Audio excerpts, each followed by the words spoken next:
À moins de vivre dans une grotte depuis hier soir ou de couper son téléphone devant la Ligue des Champions ou Koh-Lanta, personne n'est passé à côté des nombreuses informations parues hier dans les dossiers Mbappé et Ronaldo. Le monde du foot s'est activé à une semaine de la fin du mercato et les clubs ont décidé d'affoler le marché. Mbappé et Ronaldo donc, mais aussi le dossier Andy Delors, le retour de Rami en Ligue 1 ou encore les dernières news sur les incidents Nice-OM.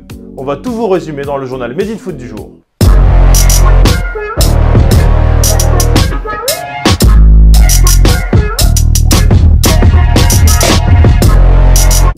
On commence très fort avec le dossier Kylian Mbappé. Hier, la presse européenne s'est littéralement enflammée pour le natif de Bondy. Talksport, Goal Espagne, RMC, Fabrizio Romano, l'équipe, El Chiringuito, tous les gros médias ont eu la même information. Le Real Madrid a envoyé sa première offre au PSG. Celle-ci est estimée à 160 millions d'euros et aurait rapidement été balayée par le club parisien. En revanche, pour le média Le Parisien, aucun refus officiel n'a été effectué puisque cette offre massive fait réfléchir en interne. Certes, le président Nasser El Khelaifi ne veut pas vendre sa pépite, mais Leonardo, le directeur sportif et les hauts dirigeants au Qatar y réfléchissent. L'équipe assure aussi qu'au PSG on a été surpris de l'offre aussi haute du Real, mais certains pensent que les Madrilènes peuvent encore aller plus haut. En clair, si le Real Madrid propose autour de 200 millions d'euros, une vraie réflexion aura lieu pour une vente du numéro 7. Pour rappel, Kylian Mbappé n'a plus qu'un an de contrat dans la capitale et rêve depuis toujours de rejoindre le Real Madrid. Mais le PSG doit aussi reverser 35 millions d'euros à Monaco en cas de vente du prodige français. C'est donc le sujet de notre question du jour. Et vous, que feriez-vous à la place du PSG dans le dossier Mbappé? Accepter les 160 millions d'euros et le laisser partir, attendre une offre à la hausse ou le conserver coûte que coûte? On va lire tous vos commentaires. Très vite, des rumeurs sont apparues hier concernant un potentiel remplaçant au PSG. Pini Zahavi, le célèbre agent de joueur qui a notamment œuvré dans l'arrivée de Neymar en 2017, a rencontré le PSG ce week-end pour Robert Lewandowski. L'attaquant polonais veut quitter le Bayern et le projet parisien pourrait l'intéresser.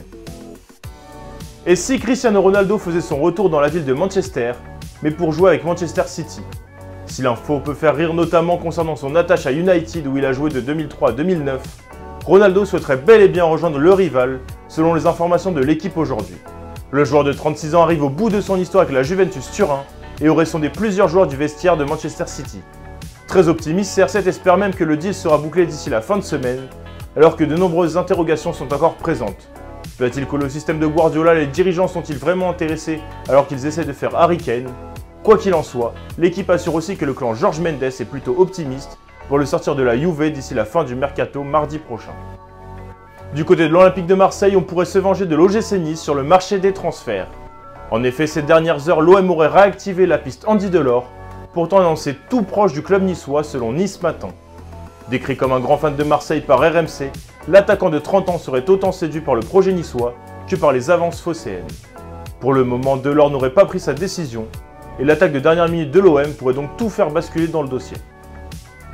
Les rumeurs c'est bien, mais les officialisations c'est encore mieux et la Ligue 1 a annoncé quelques transferts. Adil Rami est de retour en France après une pige d'1 an à Boavista et a signé un contrat d'1 an avec le Promu 3. Âgé de 35 ans, il arrive libre de tout contrat et apportera toute son expérience du côté troyen. De son côté, Bordeaux a annoncé la signature d'Albert Ellis. L'attaquant polyvalent de 25 ans international hondurien est prêté avec option d'achat par Boavista, un autre club géré par Gérard Lopez. À Lyon, Sherdan Shaqiri est arrivé ce lundi pour 5 millions d'euros hors bonus. L'attaquant est désormais lié à l'OL jusqu'en juin 2024 et a effectué son premier entraînement individuel hier. Au menu, des grosses frappes pleines lucarnes.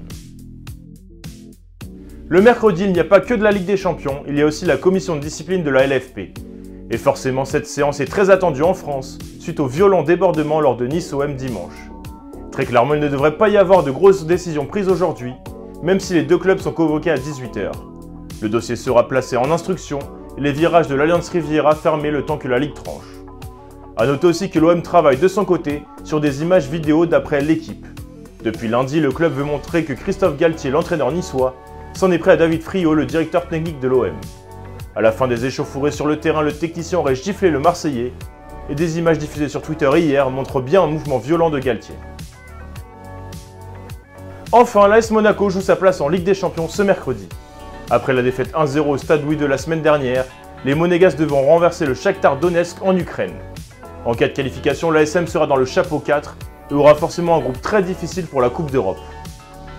Mais pour se consoler, une qualification pour la phase de poule rapporte plus de 30 millions d'euros dans les caisses. De quoi permettre de faire un dernier gros coup sur le mercato, mais aussi de conserver tous les joueurs à grosse valeur, comme Aurélien Tchouaméni. Merci à tous de nous avoir suivis, n'hésitez pas à liker, commenter, partager cette vidéo, et on se retrouve dès demain pour un nouveau journal Made in Foot.